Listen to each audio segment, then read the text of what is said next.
memasuki acara berikutnya, acara inti yaitu parenting oleh Dr. Yana Mazhar yang akan kita dengarkan bersama. Kepada Dr. Yana Mazhar kami persilakan.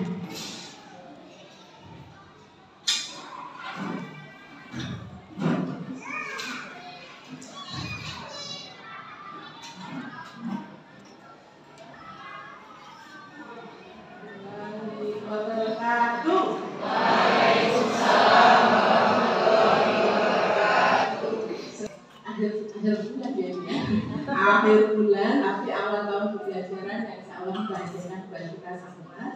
Saya pernah ada di posisi Bapak Ibu berapa tahun yang lalu ya, sampai Pak sakit itu 2012 ya kayaknya. Nah, berarti sekitar 12-13 tahun yang lalu saya ada di posisi Bapak Ibu seperti saat ini. Rasanya haru ya, kayaknya anak-anak yang kemarin baru di Timan, baru di Gendang-gendang, tiba-tiba sekarang sudah SD. Alhamdulillah, mari kita akan jadikan syukur kehadiran Allah karena hanya atas berkat rahmat dan kesayangan. Alhamdulillah hari ini kita semua bisa berada di sini. Alhamdulillah kehadiran Bapak Ibu mudah-mudahan diniatkan dari rumah untuk bisa menjadi salah satu tanda tanggung jawab dan kepedulian Bapak Ibu sebagai orang tua. Dan juga mudah-mudahan hari ini selain tadi sudah mendapatkan berbagai macam pembekalan, tata tertib dan sebagainya dari Pak Mustaqim selaku kepala sekolah, mari di kegiatan kali ini kita niatkan untuk bersama-sama belajar tentang pengasuhan. Karena ternyata tidak disadari anak-anak kita masih sama seperti waktu baru lahir atau sudah berubah banget? Sama apa berubah? Sama enggak Pak? Pak, saya enggak ahli batinan yakin Bapak ngomong. Kalau enggak, kan saya enggak tahu apa yang ada di pikiran Bapak. Sama atau berubah Pak berubahnya? Iya, iya. Berubah ya, oke, berubah. Kadang-kadang anak kita sudah banyak berubah, tapi karena kita sudah relatif tua, dewasa bahkan ya, dewasa bahkan tua gitu ya. Nah, kadang-kadang kemampuan kita untuk melakukan perubahan mengikuti begitu cepatnya anak kita mengalami perkembangan itu kadang-kadang tidak sinkron, tidak linear. Kadang-kadang kita masih menganggapnya anak kecil terus gitu ya, yang dimonito, yang disuapi, yang diperlakukan sedemikian rupa. Kalau kata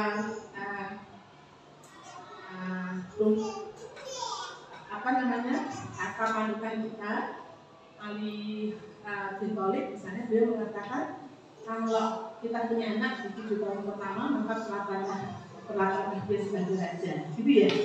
Kalau makan disuapin, kalau lari dimong-mong, kalau mutung gitu ya langsung gimana caranya, sakit langsung bapak ibunya sangat repot untuk menghilangkan rasa sakitnya gitu ya bapak ibu ya. Nah kadang-kadang pola itu tuh sangat, kalau bahasa dari kita tuh tidak kita sadari, kita sudah masuk ke 7 tahun kedua, tapi perlakuan kita ternyata masih melakukan seolah-olah mereka masih ada di 7 tahun pertama. Ya kalau makan nggak sempat langsung, ayo mau disuapin, ayo cepetan nanti keburu telat mama suapin aja, gitu ya. Karena sampai rumah kelihatan capek, sudah mama aja yang nyalain sini, kamu duduk aja, mama yang ngelapatin sepatunya, tasnya sini mbak mama bawain. Ada yang masih kayak gitu? Oh alhamdulillah, ada yang mantuk, ada yang geleng-geleng. Jadi yang masih mantuk adalah bapak ibu segera bangun bahwa ternyata anak-anak bapak ibu sudah mengalami perkembangan yang sebagian besar, tidak lagi harus diperlakukan sebagai raja, mereka sudah harus dijadikan sebagai seorang menteri yang harus diberi tanggung jawab, punya aturan, punya kedisiplinan, mengikuti instruksi. Bahkan Rasulullah menyampaikan kalau usia 7-10 tahun sudah masanya ketika tidak mau sholat sudah disiplinnya harus lebih keras lagi gitu ya. Nah ketika 7 tahun ketiga nih ternyata sudah harus berubah lagi, bukan lagi yang disuruh-suruh, yang diperintah-perintah dengan berbagai macam disiplin yang sangat kaku, tapi sudah diminta untuk menjadikan pemain. Nah, kadang-kadang kita tuh ketika tidak belajar, saya sampai sekarang masih terus belajar Bapak Ibu karena ternyata anak saya juga mengalami perkembangan yang sedemikian rupa gitu ya. Rasanya anak saya yang baru tuh masih terbayang waktu itu melahirkan di hari Kamis pas adzan zuhur gitu ya. Masih teringat kalau tidur tuh minta disik-isik.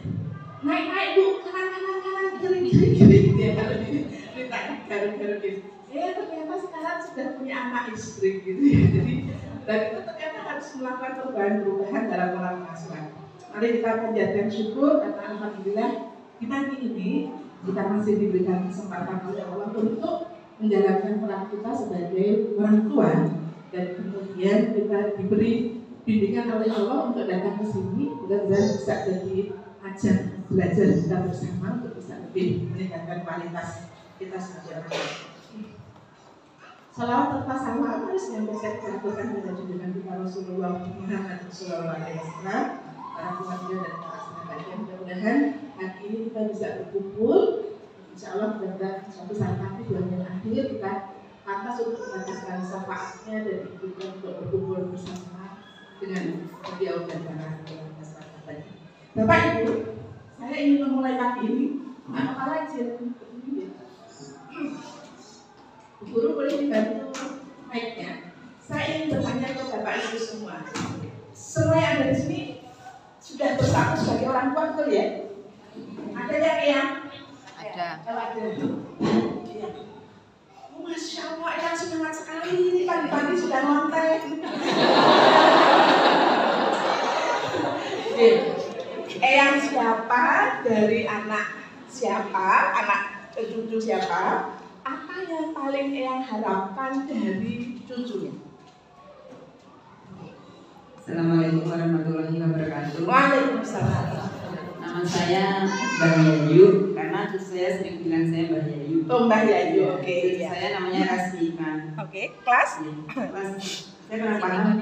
Oh, Siti Walidah. Kelas Siti Walidah.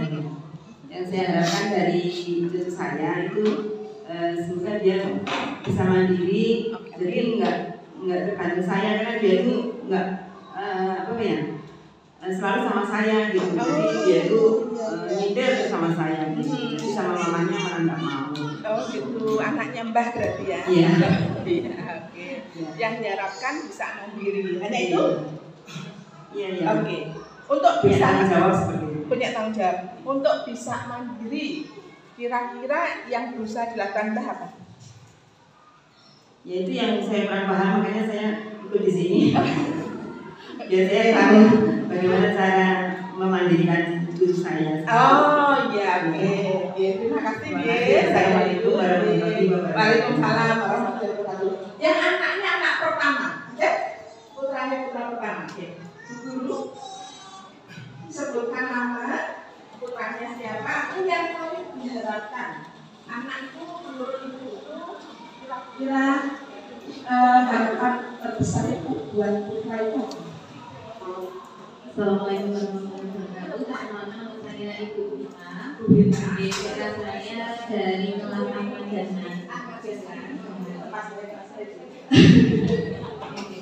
Harapan saya sebagai orang tua yaitu untuk agar anak saya di zaman sekarang ini bisa yang pertama tadi mandiri, terus dari ilmu keagamaannya juga jadi cerdas secara ilmu dan secara agama. Oke, cerdas secara ilmu dan secara agama. Pak Guru, dan sebentar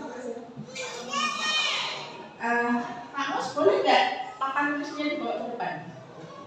Boleh ya. Saya nggak berani ke Pak Mus loh. Pak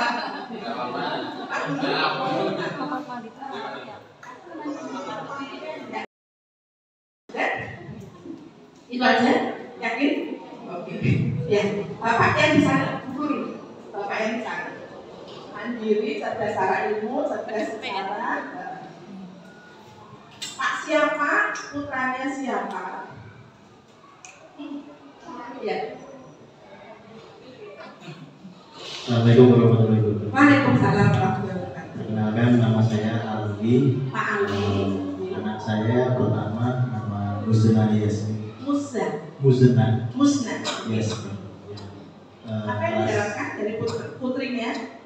Saya sih pengen anak saya menjadi dirinya sendiri, percaya diri dan kritis.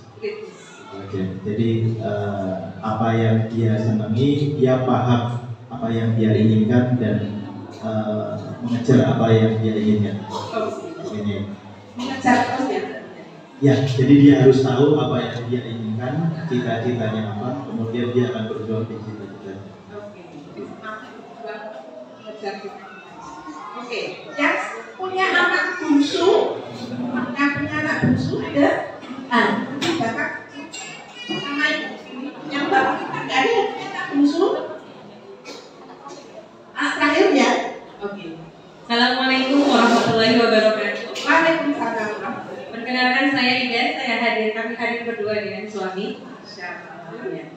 Terima kasih sudah berduaan, Bapak Ibu.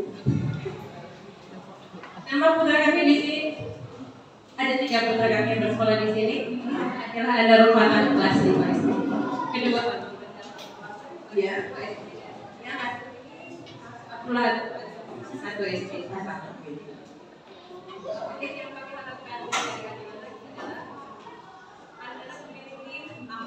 Dan adab yang baik. Akhlak dan adab yang baik.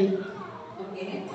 Sesuai dengan kaidah Islam, mandiri, bisa kan kita sebagai orang tua tidak tahu batas usia kita sampai kapan. Lihat saat nanti anak siap dengan semuanya. Oke. Berarti mereka siap untuk menghadapi masa depannya kalau tanpa orang tua ini. Benar. Memiliki akhlak dan adab. Oke. Siapa tadi? Ida. Bu Ida Nurhayati dari mana, Bu Ida? Dari Secang, Ibu. Oh, Secang ya. Terima kasih Pak. Sama dan yakin. Oke. Tadi Ibu juga putranya Ragil ya? Oke. Bu siapa namanya? Assalamualaikum warahmatullahi wabarakatuh. Saya Ratna, anak di kelas 1 Jenderal Sudirman. Oke. Yang paling kecil. Saya menginginkan anak saya itu jadi diri sendiri, tapi tetap berakhlak sesuai yang diajarkan Nabi. Beranak, Bu Guru, akhlak. Tadi Bu Ida tadi berakhlak. Akhlak dan adab yang baik. Ini Bu Ratna punya akhlak yang sesuai agama. yang sesuai agama. Dia bisa berkembang sesuai zamannya, tapi Oke. hanya berpegangan pada agama yang benar-benar Berkembang sesuai dengan zaman dan cita-cita. mencapai cita-citanya. Masya Allah, banyak ya Bu ya. Alhamdulillah. Nanti kalau cita-citanya jadi tukang parkir gimana Bu? Katanya sesuai cita-cita. Oke, tadi apa yang diinginkan dari putranya, harapannya apa Bapak Ibu? Oke, assalamualaikum warahmatullahi wabarakatuh. Waalaikumsalam. Saya ayah dan kami orang tua dari Kenan kelas Walida dan Kenan Namanya Pak siapa? Pak Alvin dan Ibu Belani. Oke. Yang kami harapkan yaitu anak kami menjadi tentunya anak solihah, Anak solihah. bermanfaat, bahagia dan membahagiakan. Masya Allah. Gitu. Solihah. Sabar, nanti tadi apa yang Pak? Bahagia dan membahagiakan. Solihah. Bermanfaat Bermanfaat. untuk umat. Bermanfaat untuk umat. Bahagia dan membahagiakan. Amin. Terima kasih Bapak Ibu. Ada lagi yang putranya satu-satunya? Masih satu, boleh lah masih satu ya. Tidak ada? Oh ya, monggo Ibu. Assalamualaikum warahmatullahi wabarakatuh. Waalaikumsalam. Saya Bunda dari Asfatara Mahalim Azil dari kelas Dr. Sutomo. Namanya Bunda Bunda Molas. Molas. Ya. Ya. Jadi yang saya harapkan dari anak saya itu, karena kebetulan anak saya itu agak cenderung teraktif begitu, jadi dia memiliki adab yang baik. Adab yang Ya, baik. kemudian bisa bertanggung jawab atas dirinya dan orang lain. Bertanggung jawab Bu. Bisa bersosial dengan baik, Oke. cerdas dalam akademik maupun dalam mengajinya, dalam beribadah. Oke. Itu yang saya harapkan. Cerdas dalam akademik maupun dalam agama. Oke. Alhamdulillah. Ya, kalau mengabulkan ya. Terima kasih. Itu saja. Terima kasih. Ada lagi satu lagi yang beda dari yang sudah diucapkan di depan? Ada? Yang oke. Monggo Bu. Assalamualaikum warahmatullahi wabarakatuh. Waalaikumsalam. Perkenalkan saya Budini. Anak saya di kelas Kemadanan. Saya ingin untuk anak-anak itu bisa melatih emosi dengan baik. Supaya tidak putus asa, rasa minder, cerdas emosi, dulu. Tidak minder, tidak putus asa. Terima kasih. Terima kasih Bu Dini. Bapak Ibu kita lihat apakah semuanya setuju atau terwakili dengan berbagai macam harapan pada anak-anak ini? Terwakili semuanya? Sudah ada di sini semua? Yang ingin anak-anaknya solih silahkan angkat tangan.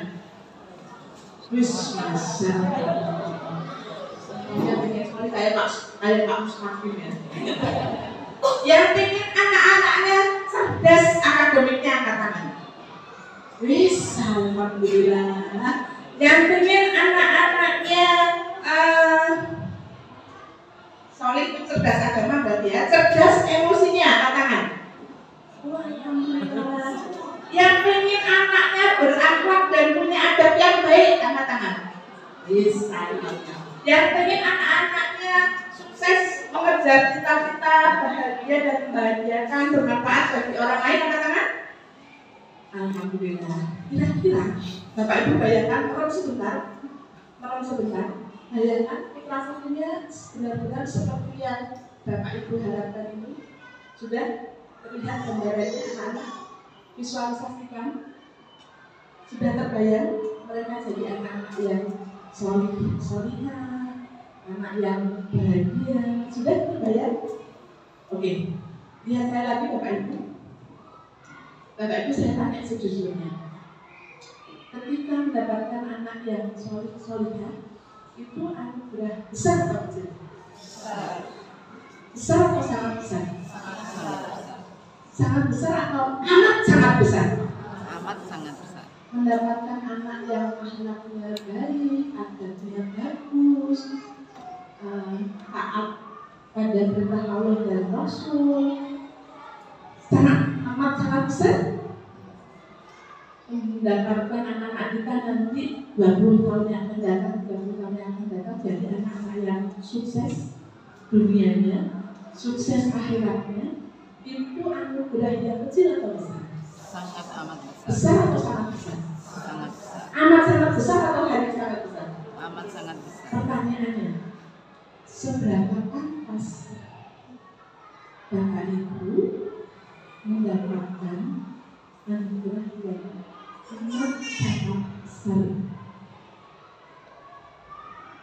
Karena Bapak Ibu merasa ingin mendapatkan anak yang solih, adabnya bagus, akhlaknya mulia, membahagiakan orang lain, bermanfaat bagi orang lain.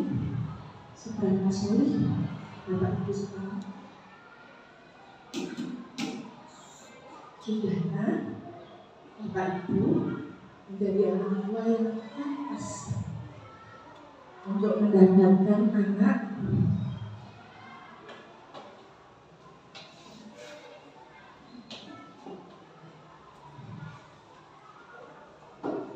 yang solid seperti Ustaz Hidayat, seperti Ustaz Abdul Somad, seperti Musna, bermanfaat seperti Yusuf Hamka? Seberapa pantas kira-kira? Seberapa rajin Bapak Ibu sholat rawatib 12 rakaat sehari? Yang di rumah ini insya Allah menegakkan sholat rawatib rakaat 12 rakaat sehari. Rakaat tidak untuk lihat, tidak untuk pamer, tapi kita ingin belajar bersama. Katakan Kenapa saya tanya khawatir? Karena yang paling mudah sebenarnya. Atau jangan-jangan kita sholat wajibnya pun belum. Enggak lah ya, pimpinannya Pak Mustaqim, wali-walinya sholat 5 waktu saja enggak benar ya. Yang menegakkan sholat tahajud hampir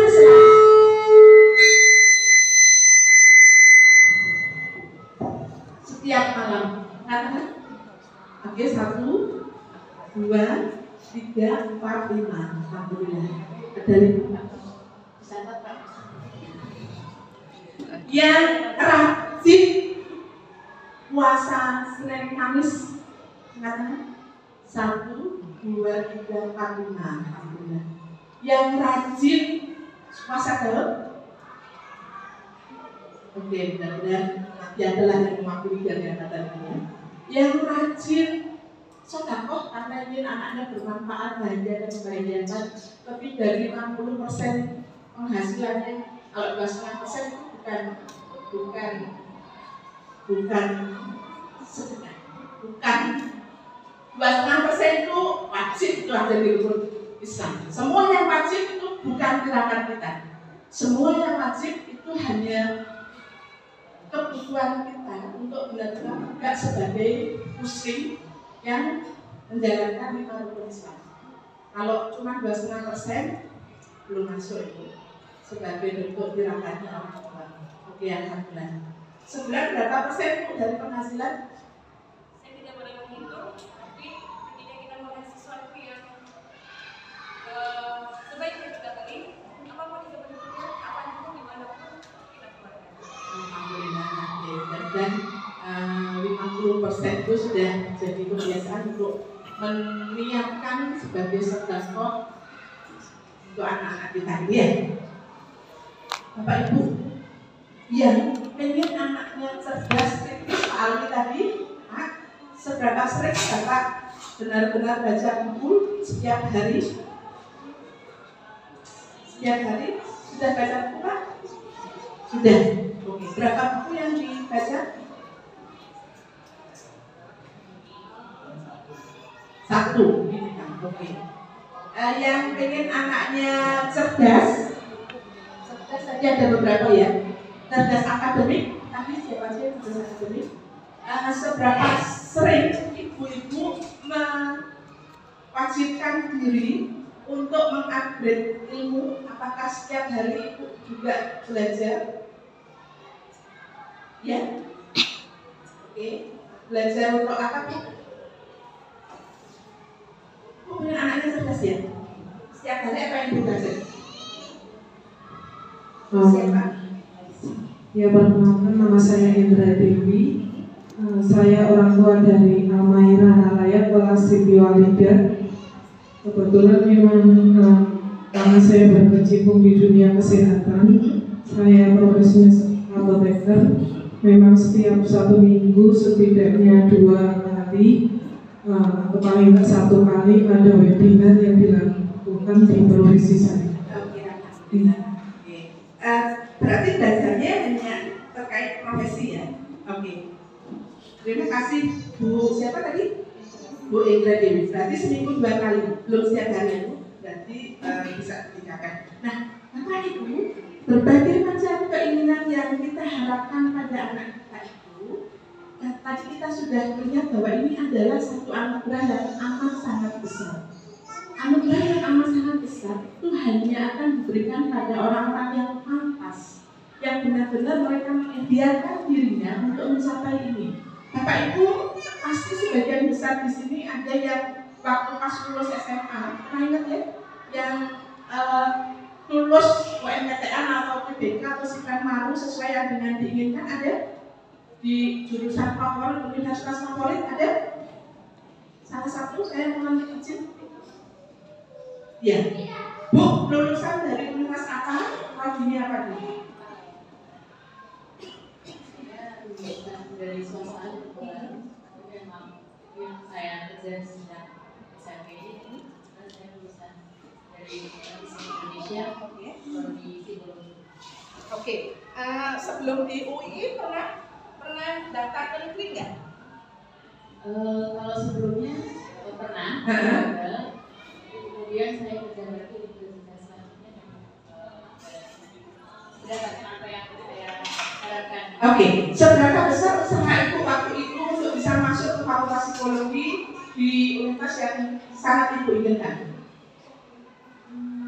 Saat itu kebetulan saya sedang yang mandiri, saya sedang punya anak pertama ini.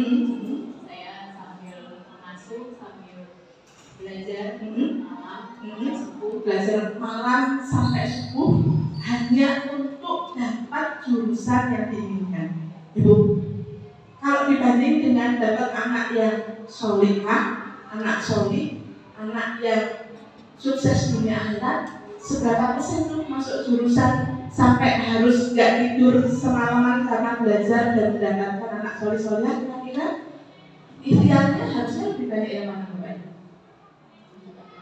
Nah, sekarang ibu untuk belajar mendapatkan anak yang solih-solihah itu juga menghabiskan malam apa tidur ini? Karena sekarang melihat kebutuhan, saya belajarnya sesuai ketika anak sudah main, saya minimal belajar 1 malam. Oke.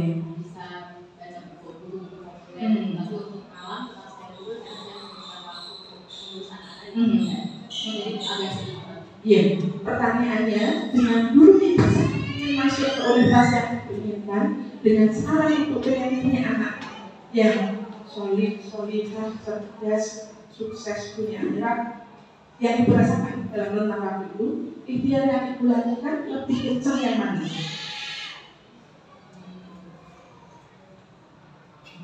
Sejujurnya, untuk lebih kencang ya, lebih kencang saat masuk universitas. Ya, terima kasih Bu, karena itu juga yang saya lakukan dulu. Jadi, saya ingat sekali waktu SMA, Bapak Ibu, saya sangat ingin masuk psikologi UGM. Saya tidur tuh hanya 3-4 jam paling banyak sehari. Bangun jam 12 sampai pagi hari, nggak pernah tidur lagi. Belajar, sholat tahajud, puasa Daud, gitu ya. Hanya untuk masuk di psikologi UGM. Begitu punya anak, dan kemudian saya menyadari setelah mulai menua, ya, setelah masuk usia 50 tahun, saya baru sadar astagfirullahaladzim. Ternyata jadi sedih. Banyak hal yang saya sia-siakan dengan ikhtiar saya. Saya lupa bahwa punya anak yang sedemikian rupa ini jauh lebih berharga dibanding hanya masuk di fakultas psikologi. Tetapi waktu itu saya bisa gerakan begitu banyak hal untuk bisa mendapatkan keinginan saya masuk fakultas psikologi. Tapi ternyata untuk anak yang solih, anak yang bermanfaat, anak yang cerdas, ternyata ada saja berbagai macam hal yang membuat saya merasa dimaklumi untuk tidak benar-benar berikhtiar seperti saat saya mau masuk psikologi. Yang capek lah, yang sibuk kerja lah, yang waktunya nggak ada lah, yang repot dan lain sebagainya. Nah, Bapak Ibu, saya belajar dari banyak simbah-simbah bokde-bokde di pasar. Yang saya kadang-kadang sering tanya, Mbak, kok masih bersama putra-putrinya masih sekolah apa udah kerja? Oh, sampainya baru kerja di mana? Lulusan SUPAN, lulusan kedokteran. Ada Bapak Ibu di pasar Borobudur itu yang ternyata anaknya dokter, tapi ibunya masih jualan di pasar. Saya tanya, Mbak, terus siapa nopo? Nggih, nyuwun kali sik tabungan lari-lari. Nggih, tirakat to, Bu, Mbak. Kula pembunuh isane ping nirakati anak, isane ping nyuwun kali sik tabungan. Nah, dari situ Bapak Ibu, ternyata kita perlu benar-benar memantaskan diri. Pagi ini saya ingin kita semua bertanya pada diri kita, sudah pantaskah kita sebagai orang tua untuk dapat anak-anak seperti beliau-beliau? Sudah pantaskah anugerah besar ini benar-benar akan jadi penyejuk hati kita, penyejuk pandangan kita,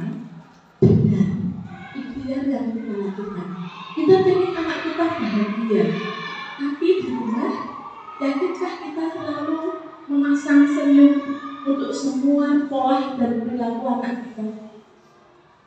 Kita ingin anak kita jadi anak yang cerdas emosinya.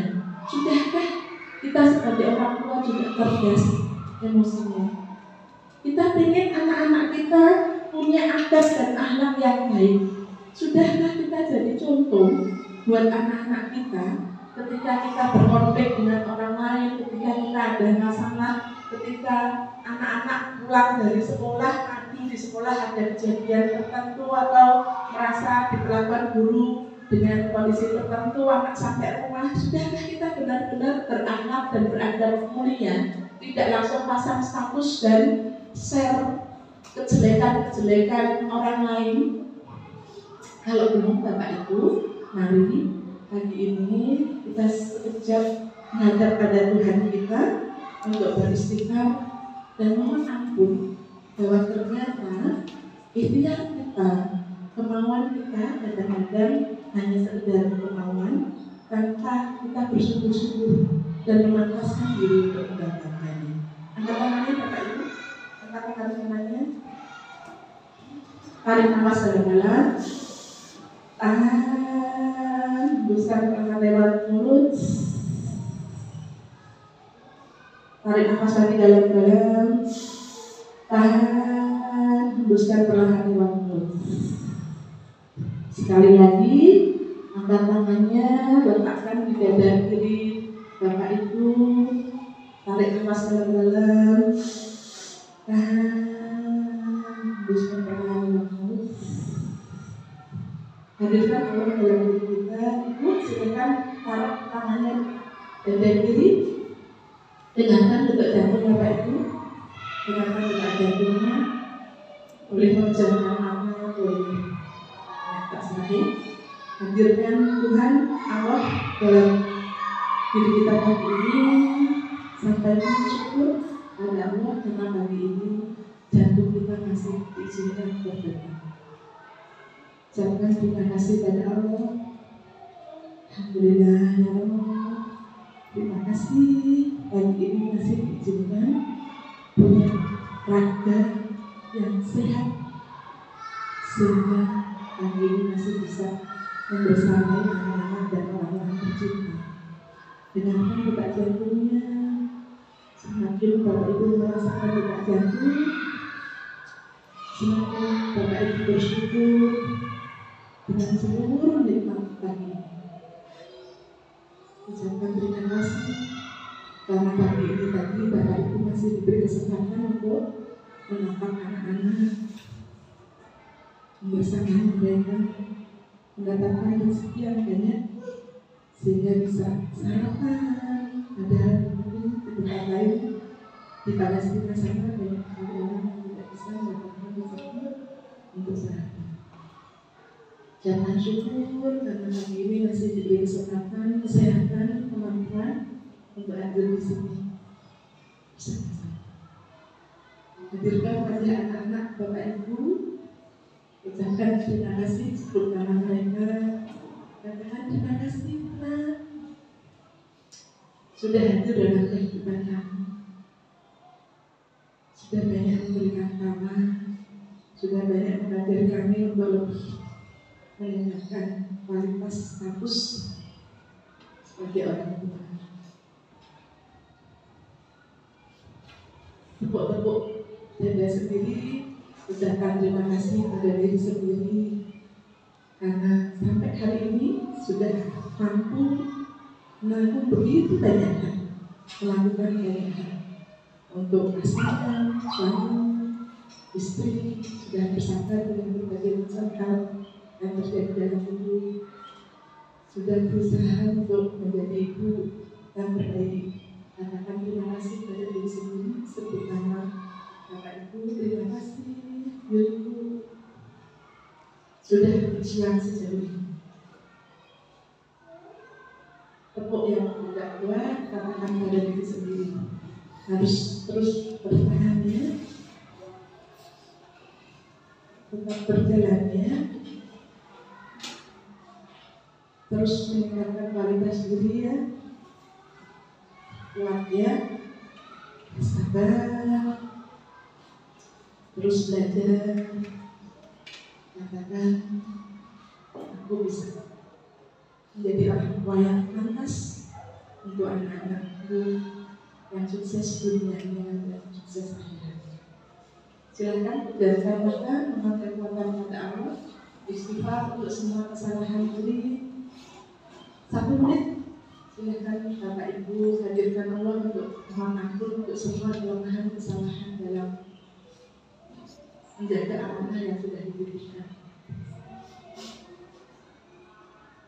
Minta bimbingan, tuntunan, dan kemampuan kepada Allah untuk terus dibimbing, dimudahkan dalam membersamai anak-anak.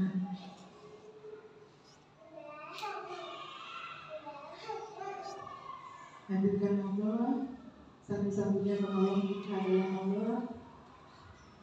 Mohon kepada Allah untuk dimudahkan, mohon untuk dibimbingan, mohon untuk diringankan. Bismillahirrahmanirrahim. Jadilah lebih sabar, diri, jadilah lebih kuat, jadilah lebih bahagia, dan lepaskan semua emosi negatif dan berbagai macam hambatan diri untuk meraih petunjuk dari Allah. Pegang tangannya, tangannya kuat, jangan digerak. Katakan pada diri sendiri, Bismillah, bisa. Katakan pada diri sendiri, Bismillah, bisa. Katakan dengan keras, Bismillah, bisa. Bismillah, bisa. Oke, angkat tangannya Bapak Ibu, tepuk orang di sebelahnya. Ya, bolak-balik gak apa-apa. Yang ibu panggil ibu, yang bapak panggil bapak. Ikuti kata-kata saya. Bu, Pak. Semangat ya. Anak kita butuh kita. Yang kuat ya Bu. Yang sehat ya Bu. Yang tenang nyerah ya Pak. Yang ikhlas kasih rezeki ya Pak. Bu kaya-raya. Yang bahagia ya Pak. Yang bahagia ya Bu. Ayo yang ikhlas kasih semangatnya. Kita bisa.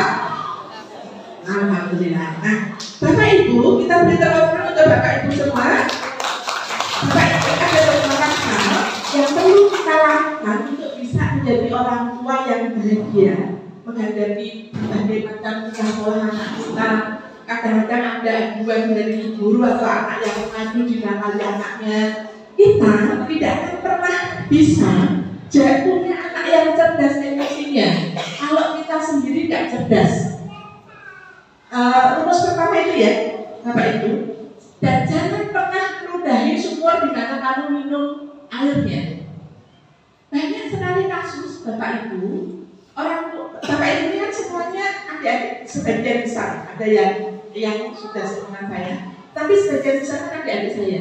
Berarti Bapak Ibu sebagian besar ada di generasi X atau Z, gitu ya. Nah, atau milenial dan Z. Nah, beberapa karakteristik generasi milenial yang hidup di dunia digital, salah satunya adalah sangat mudah berkomunikasi, berinteraksi di dunia digital, tapi tidak cukup cerdas untuk berkomunikasi di dunia nyata. Sehingga entah itu padu sama saudara, konflik dengan tetangga, ada masalah di sekolah, yang diambil itu statusnya, bukan berusaha untuk menyelesaikan masalahnya. Ya enggak Bapak Ibu? Nah, kalau kita punya anak yang cerdas Bapak Ibu, salah satu yang harus kita lakukan adalah mencerdaskan diri dulu sebelum kita mencerdaskan anak kita. Ciri orang yang cerdas emosinya adalah mereka bisa mengenali emosi orang lain dan emosi diri, dan kemudian selalu mampu menyelesaikan konflik tanpa menimbulkan permusuhan. Itu orang yang cerdas dirinya. Dari mas sebenarnya mengenali emosi diri, mengenali emosi lain, orang lain, atau empati, mampu memotivasi diri, bisa menyelesaikan konflik pribadi maupun kelompok gitu ya. Dan yang kelima, orang yang tidak pernah menyerah. Kalau kita ingin anak kita cerdas emosinya, maka kita dulu nih yang harus mencerdaskan emosi diri kita. Emosi itu aspek psikologis yang paling cepat menulari orang-orang di sekitar kita. Bapak Ibu lihat film sedih, Bapak Ibu sedih tidak? Bapak Ibu lihat film horor, walaupun nggak alami sendiri, Bapak Ibu takut nggak? Anak Ibu lihat Ibu marah, anaknya ikut marah nggak? Marah. Jadi emosi itu aspek psikologis yang paling cepat menular hanya dalam hitungan detik. Tapi Bapak Ibu pintar, cerdasnya sungguh rakit, anak Bapak Ibu otomatis cerdas nggak? Enggak. Bapak Ibu sehat, dari fisiknya, motoriknya bagus, anak Bapak Ibu juga pasti sehat dan motoriknya bagus nggak? Ya. Jadi aspek psikologis yang paling cepat menular itu emosi. Maka berhati-hatilah dengan emosi. Karena anak kita lahir itu yang sudah berkembang paling dulu pada saat anak kita lahir adalah dua aspek utama, fisik dan emosi. Putra-putri Bapak Ibu waktu lahir sudah bisa nangis, usia 2-3 bulan diajak guyon sudah bisa tertawa. Kalau dia marah atau dia keinginannya tidak dipenuhi, anak 3 bulan bisa nangis, bisa kelihatan nangis. Anak 3 bulan, 4 bulan ketika dia sedih sudah bisa menunjukkan sedihnya, sudah. Tapi sudah bisa ngomong belum? Belum. Sudah bisa baca belum? Belum. Jadi Bapak Ibu, ketika kita punya anak usia dini, maka kita harus paham, ini saya lewati di Bapak Ibu, nanti tantangan Bapak Ibu punya anak milenial, punya anak gen alpha itu seperti apa, itu nanti Bapak Ibu baca-baca sendiri, sumber belajarnya banyak. Tapi yang perlu saya tekankan di sini, anak kita, mereka berbeda jauh dengan kita. Tantangan kita, karakteristik mereka itu jauh berbeda dengan karakteristik kita dulu. Sekarang Bapak Ibu itu ketika pengen dahar sesuatu di malam hari, apakah masih ke pasar atau toko untuk masak atau langsung ngecek GoFood? GoFood. Ketika pengen kopi, masih petik kopi di kebun atau di sangrai di tumbuk, atau langsung beli kopi saset atau Starbucks atau apalah gitu. Mana? Jiwo misalnya. Mana yang dilakukan? Beli kopi. Yang langsung saset atau ke kafe-kafe gitu ya. Jadi pola-pola instan seperti ini sangat membedakan generasi sekarang dengan generasi sebelumnya. Generasi sebelumnya mereka harus bekerja keras, berjuang, kreatif untuk mendapatkan apa yang diinginkan. Tapi generasi sekarang, terutama generasi Alpha, yang lahir saja sudah langsung dibuatkan status oleh bapak ibunya, ya, sudah langsung masuk jadi netizen, jadi warga dunia maya, gitu ya. Nah ini mereka sangat berbeda. Apalagi ketika putra-putri bapak ibu nanti sekolah di luar, pulangnya sore, pagi berangkat jam 6 atau setengah 6 pagi kalau dari Temanggung sana dia, mungkin setengah 6 sudah berangkat. Pulang sampai rumah sudah jam 4, jam setengah 5. Kalau ikuti bapak ibu dan kantor seperti anak saya dulu sudah sampai rumah maghrib. Jangan saya kecil dulu pulang sekolah itu jam 10. Lalu begitu ganti baju, makan, atau kalau nggak makan langsung disamperin teman-teman, dipanggil. Main yuk, dolanan ya, gitu ya langsung lah. Nanti kalau belum lupa opiak-opiak sama ibu gitu belum pulang ke rumah untuk makan atau untuk tidur siang dan lain sebagainya. Nah anak kita sempat nggak mereka berinteraksi dengan tetangga sekitar? Enggak. Ya. Sehingga teman-teman mereka dalam berinteraksi itu sudah beda dengan zaman kita dulu. Interaksi sosial mereka bukan lagi interaksi dunia nyata, tetapi lebih banyak di dunia maya. Apa pengaruhnya? Ketika mereka di dunia nyata, mereka asiknya dengan bermain bersama teman.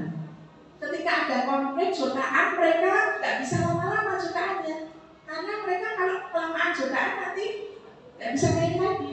Maka mereka pasti nanti akan ada yang punya inisiatif untuk balikan. Ya, kalau selasa ya, tapi rasa ya, mana ya, gitu. Sehingga kemampuan mereka untuk mengelola emosi, mempertahankan diri untuk menjalin hubungan yang baik itu terlatih sejak kecil. Sekarang mereka jengkel gamenya mati atau kalah atau kuotanya habis, dibalik, HP-nya gitu aja, gitu ya. Sehingga kemampuan mereka mengelola emosi itu jauh tidak terasah dibanding dengan generasi sebelumnya. Apa penyebabnya? Anak-anak sekarang lebih mudah cemas dan mengalami berbagai macam gangguan emosi. Makanya sekarang banyak tuh anak-anak mental disorder yang dikit-dikit self harm, dikit-dikit bilang depresi, dikit-dikit ngaku bipolar, gitu ya. Dikit-dikit pengen bunuh diri, gitu kan? Nah, ini karena memang kondisi anak-anak sekarang itu beda dengan zaman kita dulu yang kesempatannya untuk berinteraksi dengan sama manusia jauh lebih tinggi dibanding dengan anak-anak generasi alfa sekarang.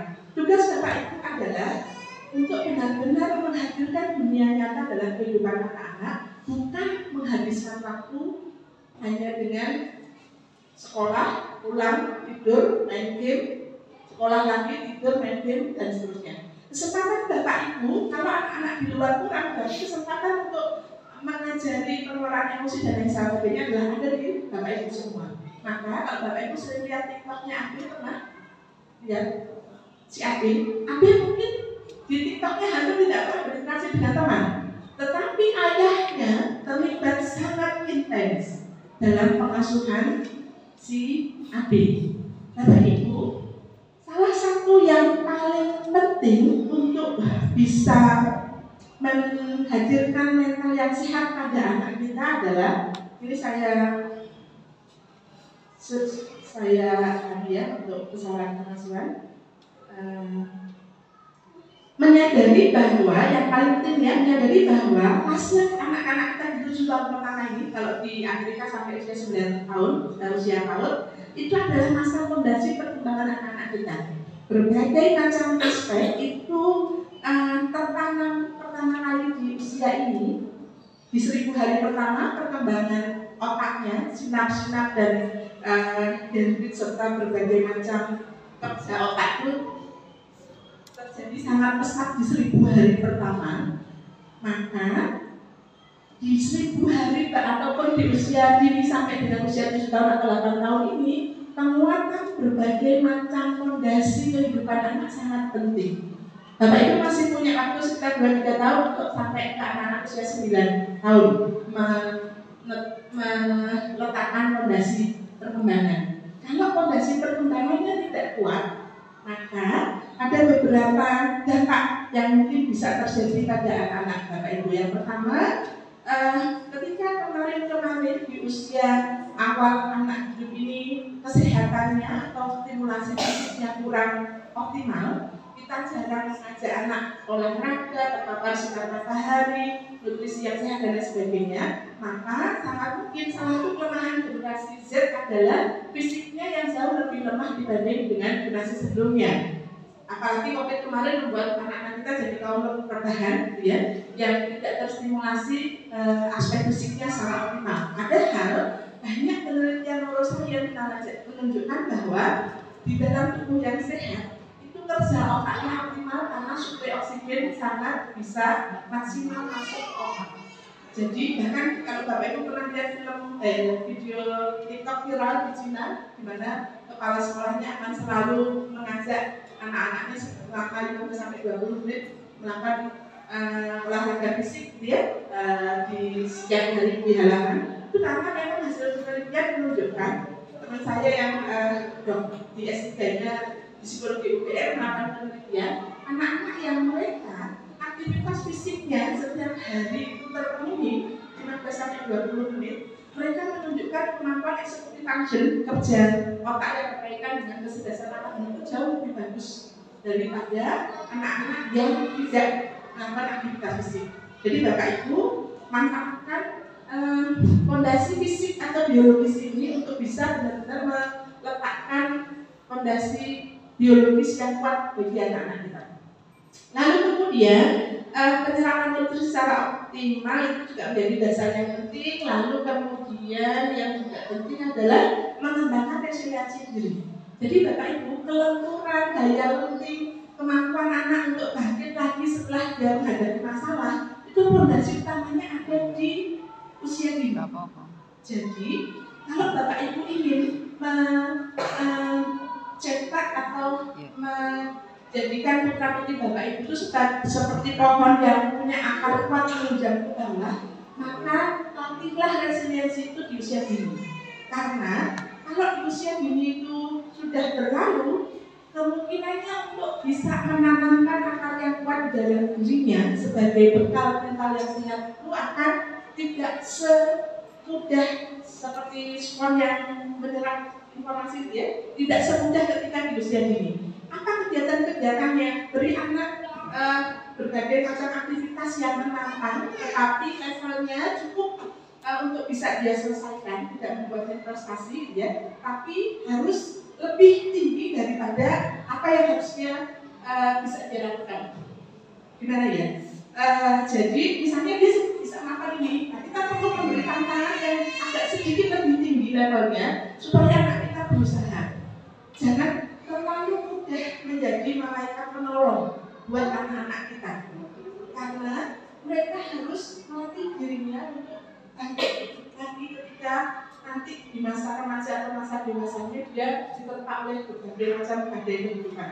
Kita tidak pernah bisa tahu, tidak pernah bisa menjamin sampai kapan kita bisa melalui mereka, gitu ya. Sehingga kesempatan kita untuk meletakkan fondasi-fondasi resiliensi itu ya sekarang di saat yang paling bagus. Akar pohon yang akarnya kuat, menunjang kuat ke bawah, seberapapun badai kehidupan nanti merobohkan dia akan tetap bisa menumbuhkan kemajuan baru. Karena akarnya tetap tertancap di tanah. Tetapi anak yang lahir dengan fondasi akar yang tidak kuat, begitu ada badai dia akan langsung ambruk dan akar-akarnya terakar. Ketika akarnya sudah terakar, itu sulit untuk membuatnya kembali bisa berdiri lagi. Kalau tidak masuk rumah sakit jiwa ya mungkin bunuh diri. Biasanya anak-anak yang resiliensinya tidak bagus memilih seperti itu. Nah, tugas penting Bapak Ibu adalah meletakkan fondasi-fondasi ini supaya putra-putri Bapak Ibu benar-benar memiliki daya lenting pada saat mereka menghadapi berbagai macam ketidaknyamanan. Jadi ketika mereka berkelahi dengan temannya, ribut dengan saudaranya, atau menghadapi soal atau menghadapi tugas yang sulit dan lain sebagainya, jangan terburu-buru untuk menolong. Gitu ya, Bapak Ibu. Yang paling penting adalah menerima apa yang dia rasakan. Oh, adik marah ya, adik kecewa ya, adik sakit hati ya, dipahami dulu, baru kemudian diselesaikan emosinya. Karena kalau emosinya masih mendominasi diri, dia tidak akan pernah bisa mengaktifkan neokortex atau otak berpikirnya, sehingga jalan keluar tidak akan pernah bisa didapatkan oleh orang-orang yang dikuasai oleh emosi kuat, ya. Sehingga setelah kita acceptance, kita kemudian nanti rilis emosi. Setelah rilis emosinya, baru kemudian kita ajak anak untuk fokus pada tujuan, kira-kira apa yang harus dilakukan. Jadi jangan kita introspeksi diri. Selama ini kalau kita ada masalah, kita fokusnya di masalah atau fokus di solusi. Kalau kita masih fokus di masalah dan berjibaku dengan emosi-emosi negatif, maka segeralah Bapak Ibu dulu yang berlatih untuk selalu fokus pada solusi, jangan fokus pada masalah. Karena anak kita akan mengupload, akan menginternalisir apa yang dia lihat di kehidupan sehari-harinya. Kalau kita ada masalah, kita menunjukkan ke anak, guys, ada masalah ini, bapak sebenarnya pusing ya, deh. Ayah kok sebenarnya banyak banget ini kan. Tapi, insya Allah bisa. Kayak dia, gampangnya. Dan anak itu selalu melihat bapak ibunya, kalau ada masalah itu nggak kemudian mendramatisir, yang bikin status lah, yang seperti itu ya, yang sangat keluar-keluar, tapi melihat bapak ibunya bisa menghandle berbagai macam konflik dan permasalahan dengan baik, dia akan belajar dari kita. Salah satu cara untuk resiliensi adalah dengan modeling dari kita. Lalu, masa fondasi juga yang paling penting adalah bahwa di usia dini anak-anak kita itu sedang membentuk arsitektur otak. Jadi otak anak kita lahir itu semuanya baik yang normal ataupun yang mengalami gangguan perkembangan, bahkan anak psikis sekalipun cerebral palsy, mereka lahir dengan 100 miliar sel otak. Maka kenapa Allah di dalam ayat 4 itu mengatakan apa Allah kenal insan fi ahsani taqwim, sudah Allah ciptakan manusia dalam kesempurnaan bentuk, maka ketika anak kita itu lahir sebagai manusia, yakinlah bahwa Allah sudah menyempurnakan penciptaannya di diri manusia ini, anak kita ini. Dan 100 miliar sel otak ini Bapak Ibu, insting yang paling pinter, yang paling produktif, yang paling banyak karyanya saja baru menggunakannya 7% dari seluruh sel otak yang dimiliki. Bayangkan. Jadi kenapa Goldman pakar apa namanya itu yang flashcard ya, dia bisa mengajari anak siki yang kaku begini yang nggak bisa apa-apain hanya dalam waktu 3 bulan bisa membaca, karena memang sesempurna itu otak kita Allah ya. Jadi kalau kita diberikan anak-anak berkebutuhan khusus, mungkin bukannya anak kita yang khusus, tapi kita yang belum bisa mengoptimalkan potensinya dengan memberdayakan miliaran sel otak yang ada di otak anak kita. Ya, nah, apa yang terjadi dengan otak anak usia dini? Pada saat lahir, otak mereka tuh sudah hardware-nya sudah terbentuk, 100 miliarnya sudah ada, tetapi fungsinya belum benar-benar bisa digunakan karena software-nya belum diinstal. Software itu berbagai macam fungsi yang membuat anak kita bisa ngomong, bisa berjalan, bisa melakukan banyak aktivitas, itu software. Nah, apa yang harus dilakukan oleh orang tua? Orang tua perlu menyambungkan berbagai macam sel ini, antar sel ini supaya terhubung dengan berbagai macam stimulasi. Terutama yang paling bagus untuk mengaktifkan otak anak menginstal software ini adalah dengan interaksi natural, interaksi langsung antara kita sebagai orang tua dan anak dengan alam, ya kan, dengan digital. Itu yang paling bagus, karena dengan interaksi langsung anak akan bisa menemukan kain itu lemas, baterai itu kaku atau keras, kertas itu bisa diremas, gitu ya. Nah, ini semuanya mengaktifkan berbagai macam fungsi sel-sel yang ada di otak anak. Kalau gadget, mereka hanya ini tok, walaupun mungkin dia melihat, merasa dan mendengar, tetapi gadget ini terlalu tajam untuk anak usia dini. Radiasinya, warnanya, stimulasi emosinya. Kenapa anak yang terlalu banyak terpapar gadget, mereka emosinya tidak terkontrol biasanya? Karena overstimulasi rasa, gitu. Sehingga banyak, Bapak Ibu lihat saja dampak gadget pada anak usia dini. Banyak yang merusak keseimbangan motorik sehingga jalannya sempoyongan, gitu ya, karena tidak terstimulasi dengan baik motoriknya dan lain sebagainya. Nah, tetapi Bapak Ibu, ternyata Allah itu menciptakan hebatnya otak kita yang 100 miliar itu, kalau tidak distimulasi dengan baik, maka di usia 14 tahunan ke atas, otak kita itu akan mengalami peluruhan atau atrofi atau penyusutan. Sebagian besar Bapak Ibu di sini yang otaknya jarang dipakai, ukurannya pasti lebih kecil daripada yang sering dipakai. Karena kalau kita jarang menstimulasi otak bagian tertentu, maka sel-sel otak di bagian itu akan meluruh. Kenapa anak usia 6 tahun dan anak usia 14 tahun jaringan misalnya lebih banyak yang di usia 6 tahun? Karena di usia 6 tahun tuh anak stimulasinya banyak, gitu ya. Otaknya anak lari ke sana, pegang ini, pegang itu, bertanya apa bu, gimana bu, dan sampai caranya gitu ya. Itu karena dia sedang berstimulasi supaya jaringannya banyak. Tapi begitu bilang, aku caranya dia mau kalau itu cenderung ngomong terus. Akhirnya menyusul, dia nggak lagi banyak tanya, nggak lagi banyak ngomong. Apa yang terjadi? Penurunan sel otak yang tadinya di usia 6 tahun sangat aktif karena banyak stimulasi. Jadi karena suruh dia bikin punya musik, kalau ngomong lagi, ya tidak menggunakan itu. Nah, jadi di usia 14 tahun banyak yang menurun. Maka Bapak Ibu masih ada 3 tahun sampai usia 9 tahun, di mana perkembangan otak anak-anak kita 80% insya Allah akan berkembang optimal. Setelah itu yang 20% baru tersempurnakan sampai anak usia 21 tahun.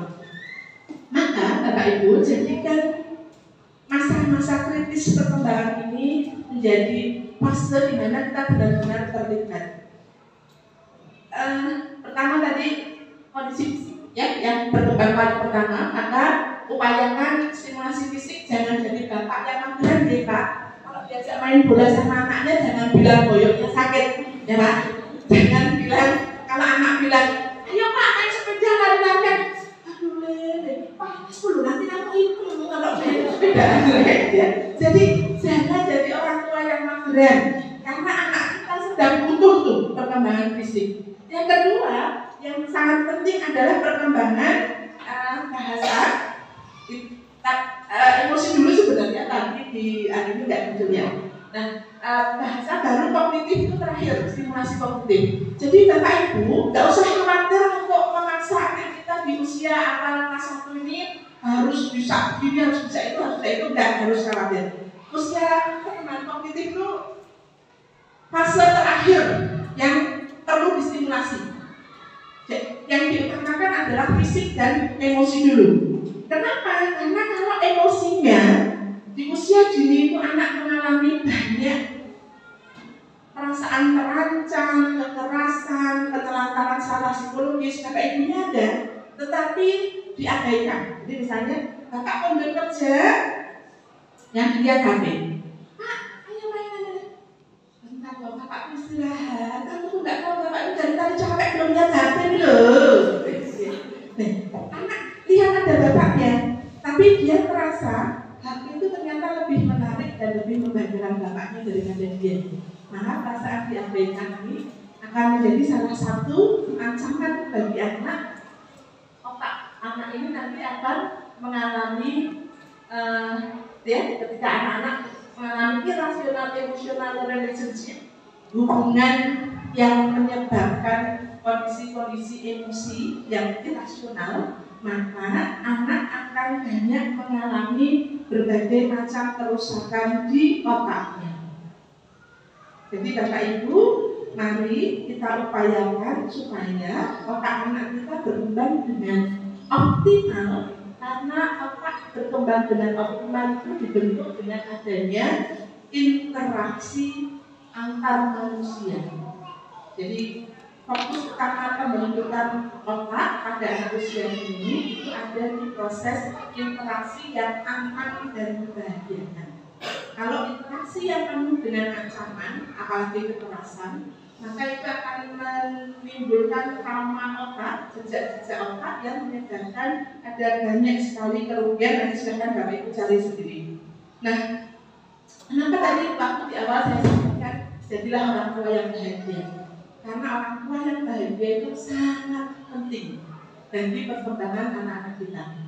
Ibu yang bahagia hanya akan bahagia ketika bapaknya membahagiakan. Jadi bapak-bapak tanggung jawab ya, ketika sudah mepek anak orang, maka bahagiakanlah, jangan disengsarakan. Ya, siap bapak-bapak? Ya, siap Pak? Cara membahagiakan gimana kan Ibu? Kasih duit. Kalau Pak, kalau teman kasih duit ya. Kasih duit gak usah kasih hati bapaknya. Nah, kalau ibu stres, bapak stres sama aja. Orang tua stres ya. Tapi karena anak usia dini biasanya interaksi paling banyak dengan ibu. Ibu sangat mungkin melakukan kekerasan pada anak, entah itu dengan verbal ataupun dengan fisik, ya. Atau ibu akan melakukan pengabaian atau pengasuhan yang tidak sehat. Jadi ibu seringkali misalnya gara-gara kamu loh deh ibu tuh nggak bisa senang-senang misalnya, atau gara-gara kamu loh deh ibu tuh sekarang nggak bisa kerja, nah kayak gitu ya. Jadi ada ibu-ibu yang tidak sehat dan dia akan mencari kambing hitam untuk melampiaskan ketidakbahagiaannya. Dan yang termudah adalah anak sebagian besar. Karena pada bapak nggak berani, nanti bapaknya nggak kasih duit gitu ya. Dan jadi biasanya sasaran terempuk itu anak untuk melampiaskan berbagai macam kendala psikologis ibu. Makanya ibu-ibu saya berpesan, karena ibu-ibu ini yang paling gampang baperan. Kalau ibu-ibu punya sakit psikologis walaupun itu masih ringan, segera selesaikan. Sebagaimana sakit fisik itu misalnya tusuk jarum atau duri atau apa misalnya bisa titik di sini. Kalau langsung dicabut sembuh enggak? Sembuh insya Allah. Tapi kalau dibiarkan berhari-hari bertahun-tahun, apa yang terjadi kira-kira? Infeksi. Kalau infeksi yang tadinya hanya sakit di bagian sini, saat infeksi disenggol di bagian lain akan sakit enggak? Sakit. Sama dengan masalah psikologis Bapak Ibu. Kalau kita punya masalah, punya berbagai macam kendala psikologis yang tidak kita selesaikan, maka yang tadinya kita hanya bermasalah dengan hal ini, kalau tidak diselesaikan Bapak Ibu, maka ini nanti akan tergeneralisir ke hal-hal yang lain. Misalnya hanya dengar lagu atau hanya lewat tempat yang mengingatkan dengan hal-hal yang menyakitkan, dia sudah bisa, kondisi fisiknya sudah bisa bereaksi. Padahal hanya lagu atau hanya tempat atau hanya teringat makanan, pas makan ini aku lihat suamiku selingkuh, misalnya ya. Nah, hanya lihat gambar makanan saja kalau sudah infeksi itu penyakit di dalam psikologisnya, ini dia sudah bisa sedih berlarut-larut, langsung depresi. Jadi kondisinya simptom-simptomnya jadi kemana-mana. Jadi Bapak Ibu yang paling tahu kondisi psikologi Bapak Ibu segera selesaikan, karena kalau tidak maka akan berdampak pada hal-hal yang lain.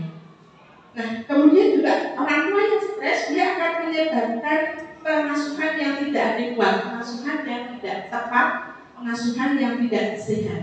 Nah, ini nanti pengasuhan yang tidak sehat ini akan berdampak sangat banyak dalam perkembangan anak, sampai nanti akhirnya anak akan berkembang jadi anak-anak yang anti sosial.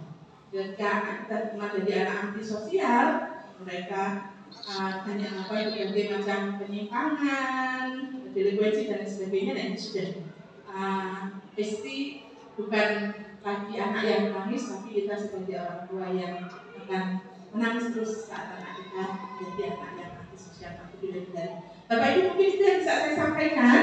Ada sesi pertanyaan? Oke, dua saja ya. Terima kasih atas perhatiannya. Saya kembalikan pada moderator. Monggo. Tepuk tangan yang meriah untuk kepada kita hari ini. Selanjutnya kami buka sesi pertanyaan. 2 penanya saja. Monggo bagi yang ingin bertanya, kami persilakan untuk angkat tangan. Oke, Bapak 3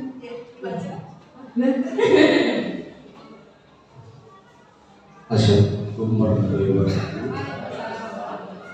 Saya dengan Bapak Sumarno, Bapak di Malaysia Sumarno. Jadi Bu, sebenarnya ini adalah ini anak yang kedua. Yang pertama sudah di SMP 1, yang kedua di sini. Jadi ada perbedaan antara sekolah yang Islami sama yang sekolah yang negeri. Yang pertama kita sekolahkan khususnya di agamanya kuat, intinya adalah ketakutan orang tua. Karena mungkin dasarnya orang tua adalah mungkin dasar agamanya menentukan. Setelah itu kita punya pekerjaan yang sibuk, punya ketakutan yang tinggi, besok anaknya mau jadi apa? Untuk yang pertanyaan saya, untuk mengurangi daripada sosial yang tinggi ini kan ada gadget. Kita memang sudah terapkan untuk kedisiplinan, sholat, kita berikan contoh yang baik, contohnya dari sholat dan sebagainya, walaupun belum sempurna. Tetapi untuk menghindari dari gadget ataupun apa itu yang saya alami itu adalah anak muda emosi dan cepat marah, dan berkembangnya di luar itu kayaknya mudah putus asa. Yang saya alami itu anak saya di SMP 1 itu setiap tanding taekwondo punya kalah sekali itu langsung ngedon. Jadi bukan kayak orang-orang dulu Kalau saya kan acaranya ada ini buat evaluasi lebih keras lagi. Ini mungkin solusinya bagaimana buat kita sebagai orang tua yang anak kitanya mungkin tinggi. Saya juga kerja, istri saya kerja dengan kondisi yang sibuk semuanya. Dengan waktu seperti itu bagaimana caranya untuk menyelesaikan anak itu bisa melayani dengan tepat. Terima kasih Pak Sunarmin. Pak Sunarmin ya. Satu lagi. Ya, yang di belakang boleh. Iya, di belakang. Pak Sunarno tadi anak kakak Bridget jadi karena emosi, aktor, ya. Oke, silakan. Saya dengan Dora. Bu, Dora. Dora. Oke. Dora di explore. Dora Evan. Oh, Dora Evan. Saya Dora. Saya ingin menanyakan tentang bagaimana mengelola emosi. Bagaimana mengelola emosi? Ya, saya punya dua anak. Yang pertama baru masuk SMP, yang kedua SD. Itu sangat berbeda laki-laki dan perempuan. Yang laki-laki yang mana? Yang SMP. Oke. Yang di sini yang SD. Yang laki-laki ini kemarin itu baru saja sedikit. Saya merasa ini sedikit bulian, tapi saya nggak tahu ya apakah bulian atau tidak. Bukan dia tak kenal bagaimana, karena saya memang agak pendiam, tertutup. Yang SMP. Yang SMP, yang laki-laki. Sedikit ada bulian dari temannya. Bagaimana cara menyikapinya? Bulian yang baik karena pertama kali masih dalam taraf yang visual, bukan visual, yang ngomong aja, verbal. Tapi kemudian yang kedua ini kok sudah mengalami yang fisik gitu. Nggak sengaja atau gimana, tapi semacam kayak nendang atau jegal. Kayak namanya takut kan benten. Bagaimana menghadapi yang hal seperti ini supaya yang SMP ini kan masa-masa mengendalikan emosi ya, Bu ya. Saya nggak mau ikut campur, cuman kalau sudah fisik kan juga bagaimana takutnya gimana supaya sekarang ini mumpung masih kelas 1 supaya tidak ada tunggang sendiri. Kemudian yang kedua mungkin sama dengan Bapak yang tadi pengendalian emosinya, ketika anak saya berdua ini di sini itu moody sekali. Ini karena paparan gadget yang ketika saya tinggal bekerja sama eyangnya. Jadi ketika nggak ada sesuatu yang membuat dia resah, dia langsung kayak bad mood gitu. Itu bagaimana? Oke, ya, terima kasih Bu Dora. Dua-duanya pertanyaan terkait dengan emosi ya, Bapak Ibu. Nah, hal yang sangat menarik dari emosi adalah Bapak Ibu tadi saya sampaikan, emosi merupakan salah satu aspek selain fisik yang berkembangnya paling awal. Jadi amigdala anak kita yang mengatur otak limbik yang mengatur emosi itu berfungsi paling duluan dibanding dengan aspek-aspek yang lain, kemampuan berpikir, bahasa, sosial dan lain sebagainya. Nah, tapi sayangnya Bapak Ibu, kendali emosi itu benar-benar baru terbentuk dengan baik karena di bagian prefrontal cortex ini adalah otak bagian pengendalian, kontrol impuls yang bekerja untuk bisa membedakan risiko atau mempertimbangkan risiko, yang bekerja. Ada neurolog di sini, ada dokter saraf di sini, biar kita bisa belajar bersama-sama, ada kan? Oke, mudah-mudahan Anda jadi nanti Bapak Ibu bisa belajar dari pakarnya langsung gitu ya. Kalau saya kan bukan pakar, cuma sekedar baca-baca aja. Nah, lalu kemudian di prefrontal cortex itu juga berbagai macam fungsi yang terkait dengan perencanaan, kemampuan untuk melakukan sesuatu secara sistematis dan lain sebagainya. Jadi Bapak Ibu tidak usah terlalu khawatir kalau anak kita yang di bawah usia pubertas mereka emosinya masih sangat labil, apalagi usia dini di bawah 9 tahun, karena mereka memang lebih dominan di otak limbiknya. Otak neokorteksnya masih tadi disimulasi lagi ya, jadi otak berpikirnya untuk membedakan informasi tentang aturan dan sebagainya itu masuknya terakhir.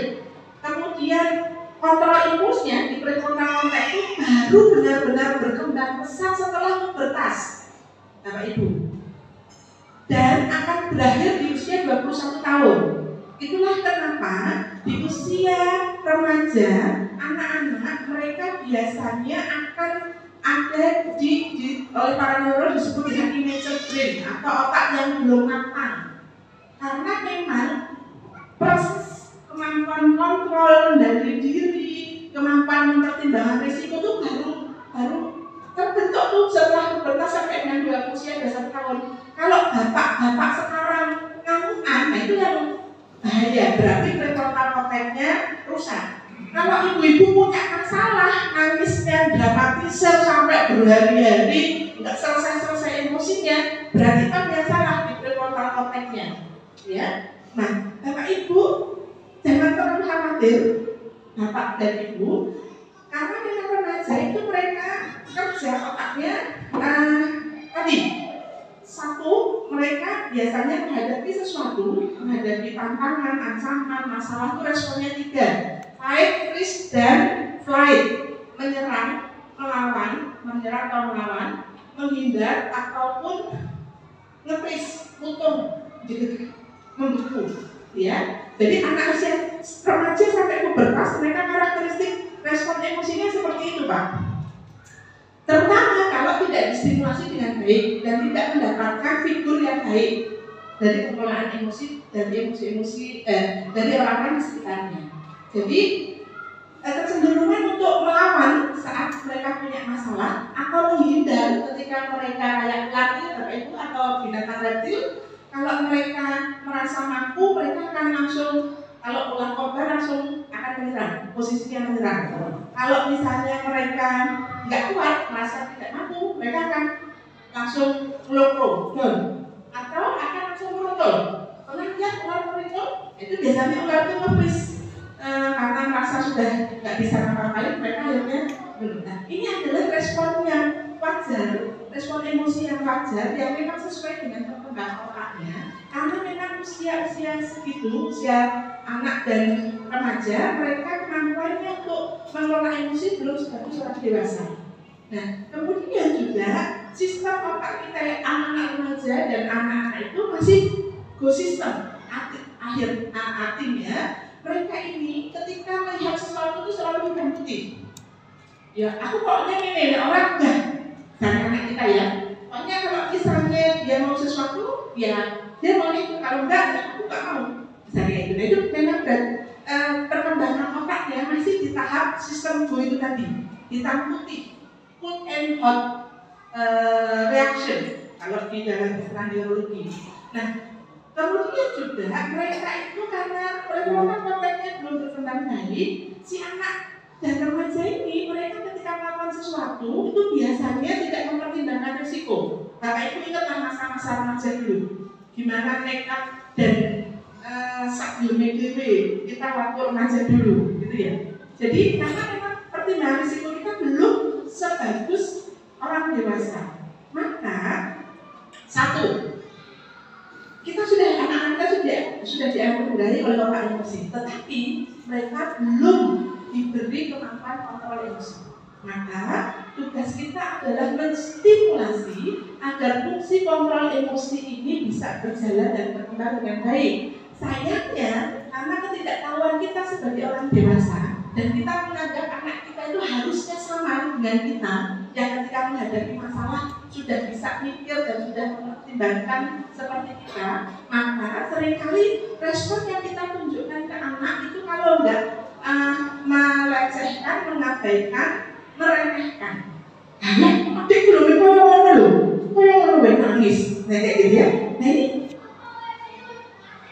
kita memperlakukan seolah-olah anak kita itu sudah bisa melihat masalah sama seperti kita, padahal otaknya belum sampai ke sana, gitu.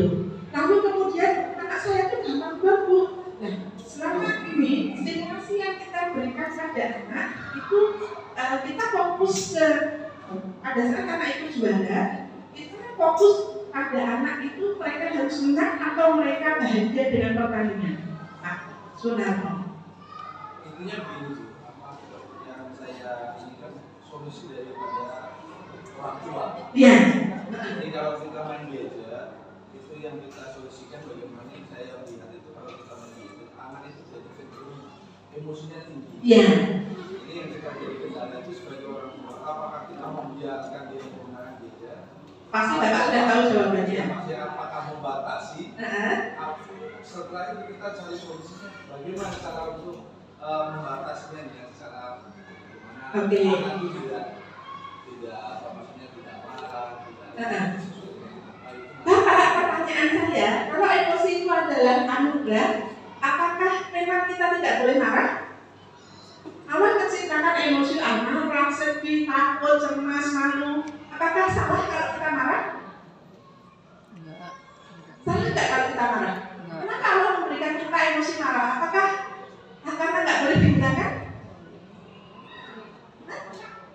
Boleh. Kalau kita nggak boleh marah, bagaimana kita survive? Bagaimana kita bisa mempertahankan diri? Yang nggak boleh itu adalah marah. Gitu ya Pak? Jadi jangan kita marah. Ketika misalnya putranya Bu Dora dibully, misalnya dia marah, Pak aku tuh kesel banget sama temanku, masa aku dijegal. Boleh marah nggak dia? Boleh. Kalau nggak marah dia nanti nggak mampu mempertahankan diri. Apa yang harus dilakukan ketika anak marah? Yang perlu kita lakukan sebagai orang tua adalah satu, kita acceptance terhadap emosinya. Kita terima tuh. Jadi kesel ya rasanya deh kalau digituin ya deh. Gimana kamu melihat kamu melakukan seperti itu? Ya kamu merasa dihina kok, aku merasa dilecehkan kok dikatain kayak gitu, misalnya gitu ya. Jadi penerimaan orang tua itu yang harus pertama kali kita lakukan, karena empati atau kemampuan mengenali emosi diri itu salah satu bentuk kecerdasan emosi. Kalau anak kita aku tuh kesel banget, aku marah sekali, aku kecewa sama dia.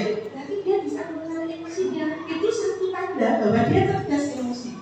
Digunakan mengenali emosi. Yang kedua adalah kita mengajar dia untuk berempati.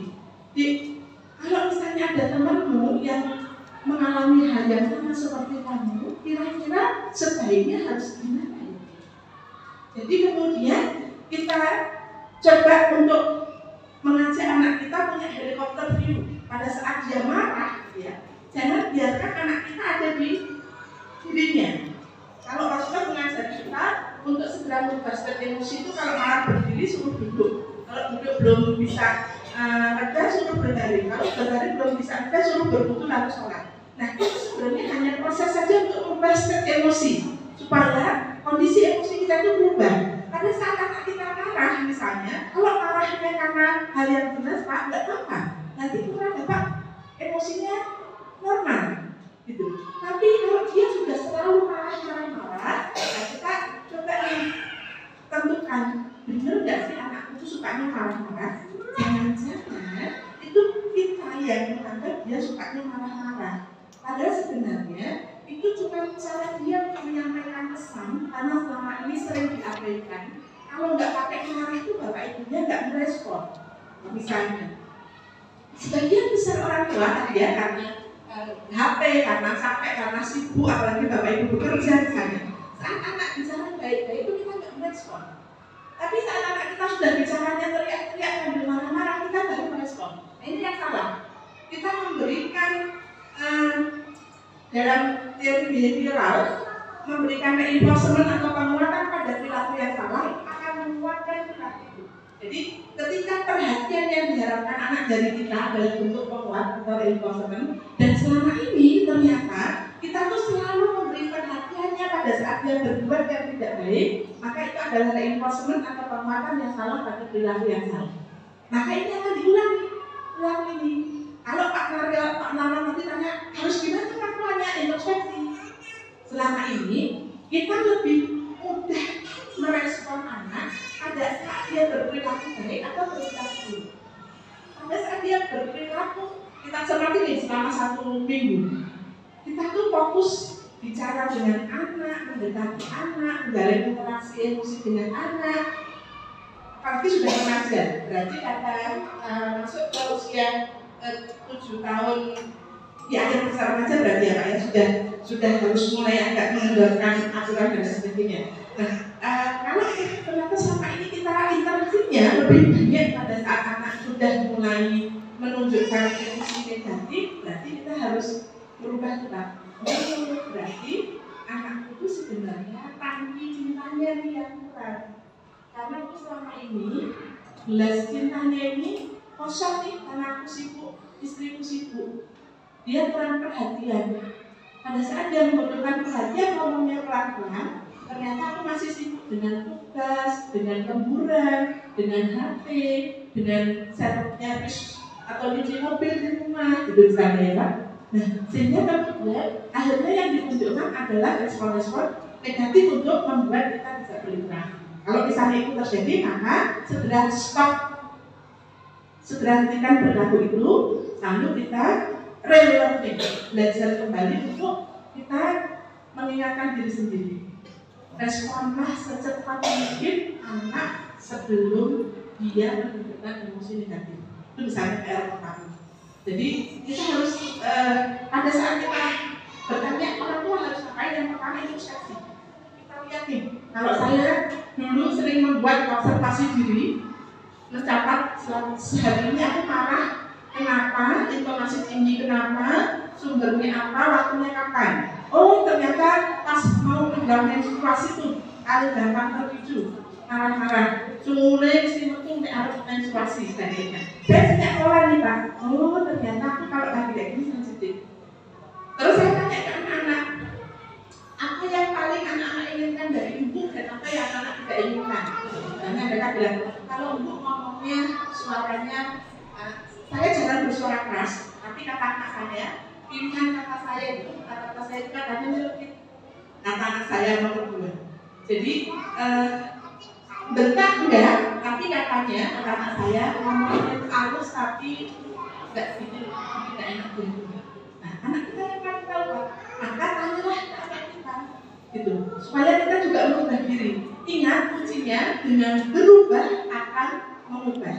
Maka kuncinya dari kita, harus kita dulu yang berubah supaya anak kita enggak emosian, karena tadi emosi itu menular. Maka harus kita dulu yang berubah. Jangan-jangan kita selama ini yang kurang memberi tangki kasih sayang, kita yang selama ini kurang memberikan tangki kehangatan dalam dirinya, sehingga dia merasa hati itu lebih menarik untuk berinteraksi dibanding dengan bapak atau ibunya.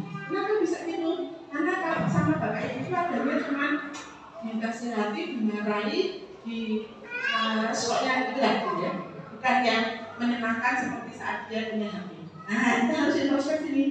Jangan-jangan memang ternyata interaksi dengan kita itu lebih tidak menyenangkan dibanding dia berinteraksi dengan hati. Yang pertama. Jadi apa yang harus dilakukan orang tua? Yang pertama introspeksi, yang kedua kita kemudian mencari data. Kira-kira kapan nih anak kita marah, kapan kita marah, lalu apa yang harus kita ubah. Yang ketiga, Bapak Ibu, yang memberi akses HP itu siapa? Orang tua. Yang memberikan anak HP itu siapa? Orang tua. Pada saat kita memberikan HP, sudah ada perjanjian nggak dengan anak? Dia memiliki, dia tak pakai, dia pinjam, dia sewa, sudah ditegaskan belum? Harus ditegaskan Bapak Ibu, supaya Bapak Ibu bisa, anak pinjam loh ya, karena pinjam kamu harus punya tanggung jawab. Apa tanggung jawabnya? Sepakati bersama. Harus ada aturan karena ini pinjam. Misalnya, jangan hanya sekedar memberi tapi tanpa membuat aturan, apalagi untuk anak-anak di bawah usia 13 tahun. Oh, Bill Gates yang kaya-kaya sedunia karena digital, karena komputer dan sebagainya aja, anaknya tidak boleh pegang gadget sebelum 13 tahun, gitu ya. Maksud kita yang memberikan kekayaan harganya, mengorbankan anak-anak kita sejak sebelum 13 tahun sudah dikasih gadget, ya. Anak-anak saya boleh punya gadget setelah 13 tahun, setelah SMA, itu pun dengan uang mereka. Aturan itu sudah saya terapkan sejak mereka SD. Kok mereka mau merangkak menangis apa, itu sudah saya terapkan dari anak pertama sampai anak ketiga. Nah, ketika mereka punya HP, walaupun belikan orangnya sendiri, Pak, itu harus ada aturannya juga terkait dengan pemakaian kuota dan sebagainya. Itu harus kita sepakati bersama. Jadi lagi jangan kalah power dengan HP, karena kita yang memfasilitasi dia. Gitu. Kalau karena tadi akan dibiarkan saja, oh ya pasti jawabannya karena sudah tahu. Gitu. Nah kemudian bahwa kontrol HP ini ada di orang tua bukan di anak. Ya, jangan pernah memberikan ancaman yang tidak akan dilakukan. Kamu kalau nggak nurut main HP terus HP-nya ayah banting loh, misalnya. Itu kira-kira dilakukan nggak? Misalnya kalau HP beli hal-hal jutaan kok dibantingnya. Nah, ancaman-ancaman ini kadang-kadang secara tidak sadar kita berikan, tapi tidak dilakukan. Sehingga anak awal mampus sekali ya. Sesuai apa-apa, kayak gitu ya. Jadi kalau misalnya kita punya aturan nggak boleh main, ya nggak boleh main, nggak usah pakai ancaman. Cuma aturan itu ditegakkan, dia keluar dari aturan siksa hatinya. Gitu. Jadi aturan itu menjadi hal penting mengajari anak kita nanti di sosial masyarakat juga menjadi anak yang sukses. Kenapa? Karena setiap kehidupan itu pasti ada aturan. Maka sejak dini kita juga harus mengajari anak kita dengan konsekuensi natural.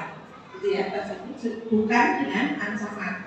Lalu kemudian bagaimana cara mengembangkannya? Bapak ibu yang paling sebenarnya bisa mengembangkan emosi yang sehat anak-anak kita itu kita, orang tuanya. Dan kita kan dengan segala kompleksitas permasalahan kita sebagai orang tua, kadang-kadang kita sendiri lupa. Kadang kita suka marah, kadang kita suka, tadi anak saya bilang saya ngomongnya legit gitu ya, nggak marah tapi ngomongnya tidak menyenangkan misalnya. Nah, banyak-banyaklah bertanya ke anak kita, karena dia yang kita layani. Kalau ibu dapat anak cucunya Pak Jokowi, kira-kira ibu berani bentak?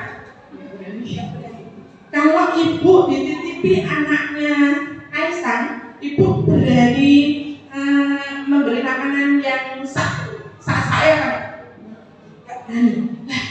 Bagaimana mungkin kita dititipi anak presiden aja akan melakukan seperti itu? Nah ini yang dititipi Allah langsung loh, Bapak Ibu. Kita tuh dititipi apakah itu dari Allah loh? Kok berani-beraninya kita membentak, memberi label negatif, mengatai dia dengan berbagai macam hal buruk, memberi makan sakmae. Padahal dititipi anaknya Jokowi saja, kita akan memberikan yang terbaik. Jadi Bapak Ibu mari, emosi anak itu berasal dari bagaimana kita menstimulasi. Yang pertama, tidak ada satupun orang yang lahir dengan emosi yang bagus. Maka menjadi kewajiban buat kita sebagai orang tua untuk belajar melatih emosi. Tidak pernah ada kata terlambat untuk latihan emosi. Kalau sekarang kita belum bisa, maka berlatihlah dengan cara yang mudah-mudah. Kalau susah berlatih yang mudah, cari ahlinya untuk bisa mengelola emosi. Ada para terapis ataupun para pakar psikolog dan lain sebagainya yang mereka akan bisa mengajari kita bagaimana mengelola emosi. Yang paling gampang misalnya teknik ketika teknik pura-pura. Ketika kita sudah sangat marah misalnya gitu ya, tarik nafas panjang seperti tadi gitu ya. Hitung 10 dari 10 sampai 0 turun ke bawah 10, 9, 8 gitu ya, sambil menarik nafas. Ingat bahwa sebaik apapun kata-kata yang keluar saat marah tidak pernah akan memberikan kebaikan. Dan ketika kita dalam kondisi emosi, ingat emosi itu menular, maka jangan pernah kita tertulari emosi orang lain atau kita menularkan emosi orang lain. Pada saat kita sudah mulai merasakan mau mulai kaku nih, suara sudah mulai tinggi nih, sudah jangan terus beradaban bagaimana. Nanti setiap emosi kita pindah ke ruangan kah, bikin masak kah, ngosek kamar mandi kah, gitu ya. Pokoknya lakukan apa saja supaya setiap emosi kita berubah. Jangan di hadapan orang atau anak yang ketika kita berhadapan itu kita pengennya langsung gitu ya, semakin dia lebih, semakin dia pelerok itu semakin gitu. Nah itu harus segera pindah.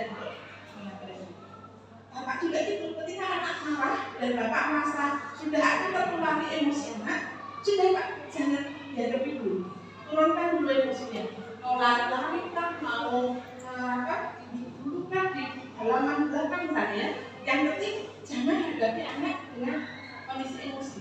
Karena saat kita emosi Dan ketika ini kata-kata kita tidak akan pernah didengar anak karena itu adalah ancaman buat anak. Dia akan merespon tidak dari right atau freeze, dan otak berpikirnya tidak akan membantu dia untuk mencerna omongan kita karena yang diambil adalah otak dan dirinya. Jadi turunkan dulu emosi, kelola emosi dulu, selesaikan emosi kita dulu, baru kemudian kita lakukan berbagai macam alternatif. Ambil titik teh apa-apa, satu mikir apa harus ngomong apa ya. Tak kasih apa dulu ya, biar emosinya berdaya. Jadi jangan pernah berkomunikasi saat kita dalam kondisi emosi. Kita yang latihan dengan tarik nafas, pengelolaan pernafasan, atau kemudian kita bisa menggunakan teknik ekor atau berbagai macam teknik. Untuk silakan Bapak Ibu pelajari bagaimana mengelola emosi supaya kita tidak mudah terpicu oleh emosi anak, istri ataupun orang sekitar. Lalu kemudian yang ketiga, bagaimana caranya supaya anak kita tahan banting? Maka yang pertama, Bapak Ibu kita harus jadi model untuk bisa selalu jadi contoh. Yang kelima, anak kita itu sangat suka dengan kisah. Ini salah satu teknik yang sering saya lakukan dengan anak-anak. Dan kisah ini sangat efektif kalau diberikan pada saat kita tidak di rumah. Jadi pada saat kita kondisi-kondisi penting kita ingin memberi nasihat ataupun ada hal-hal besar yang ingin kita sampaikan ke anak, kita ajak tim anak atau keluarga keluar. Biasanya saya akan ajak anak-anak kalau sekedar makan di luar atau hanya sekedar muter-muter gitu ya. Nah itu saya sudah menyiapkan nih cerita apa yang ingin saya bahas di mobil dan pesan apa nanti yang saya ingin dari anak-anak. Nah biasanya anak-anak itu lebih mudah menangkap pesan kita itu melalui cerita atau kisah dibanding dengan nasihat langsung. Jadi lakukan metafora ataupun bercerita itu menjadi salah satu cara yang efektif untuk merubah perilaku anak. Ingat bahwa tidak ada yang mendadak. Mendidik itu tidak pernah mendadak. Ya, Bapak Ibu ya. Jadi jangan pernah mengharap bahwa anak kita akan berubah perilakunya hanya dengan sekali dua kali kita beri perlakuan atau kita beri stimulasi. Mendidik tidak pernah mendadak. Ada butuh proses panjang sehingga kita bisa mengharapkan apa yang kita inginkan itu terpatri atau terukir di dalam diri anak-anak kita, sehingga kesadaran menjadi orang tua itu menjadi satu hal yang penting. Lalu gimana caranya ketika anak kita dibully, Bu? Kenali dulu seberapa anak kita merespon bulian itu. Kalau dia bilang, nggak apa-apa mah, memang dia orangnya kayak gitu tuh, memang laki-laki tuh memang laki mulut temanku tuh ada ember kok misalnya. Oke, berarti dia punya kemampuan diri yang bagus untuk menghandle konflik. Tapi kalau dia merasa aku tuh berani, aku jadi takut sekolah ya, misalnya gitu ya. Maka kita harus, kalau kita bisa melakukan sendiri untuk memotivasi, kemudian melakukan semacam mitigasi, itu apa yang akan dilakukan kalau itu terjadi lagi. Dia harus ngomong apa, dia harus berbuat apa, itu dilakukan role play.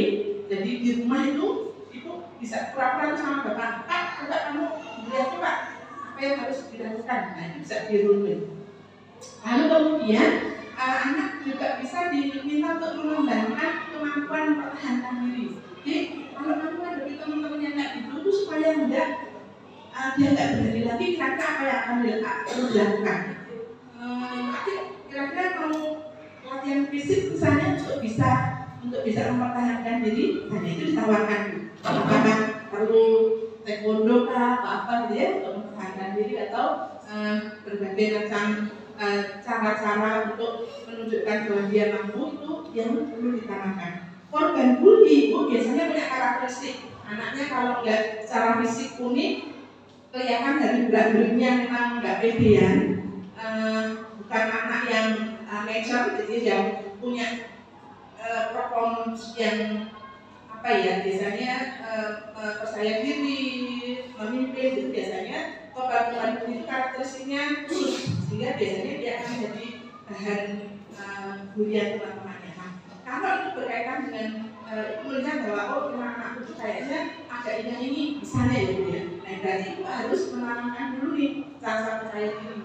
dengan berbagai macam aktivitas berkelompok, aktivitas yang bisa merangsang dia untuk menunjukkan kemampuannya dengan olahraga kan, kemudian fokus pada potensi yang bisa dia kembangkan sehingga dia bisa punya prestasi di situ untuk mengasah rasa percaya dirinya. Lalu yang ketiga, kita ajari dia bahwa di dalam Al-Quran itu ada sampai saya lupa ayatnya, tapi di situ dikatakan kalau kamu didolimi kamu boleh membalas dengan hal yang sama.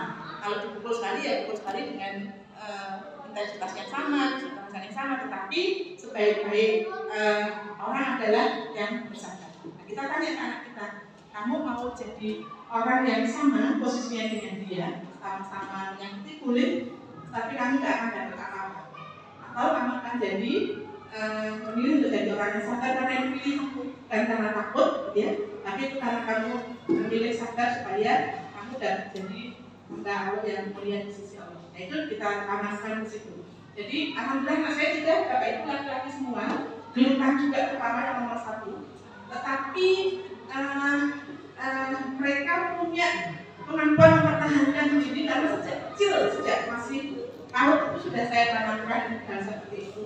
Sehingga alhamdulillah untuk dinamika kayak gitu itu tidak terjadi karena hanya sudah di awal. Kalau ini kemarin lupa misalnya belum dibekali, maka kita perlu mengajak diskusi terutama ayahnya di sini sebagai sama-sama laki-laki yang kemudian nanti bisa menggali, mengelola dan sama-sama nanti mengeluarkan diri untuk jadi laki-laki yang punya rasa percaya diri tinggi.